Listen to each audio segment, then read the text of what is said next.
Ummu Ayman kim edi? Uni farzandi ham kim edi?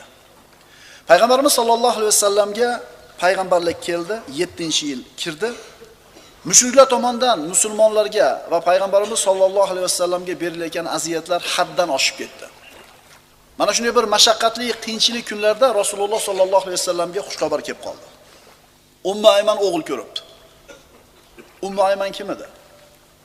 Rasululloh sollallohu alayhi vasallamning enagasi. Habasistonlik Al-Baraka Habashiya.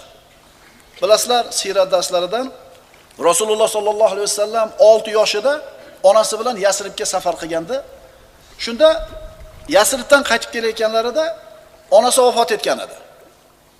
Ular bilan birga mana shu Baraka Habashiya ham birga chiqqan va Rasulullohni Makkaga olib kelib, bobosi Abdul Muttolibga topshirgan mana shu Al-Baraka Habashiya bo'ladi. Habasistonlik sho'ri qiz.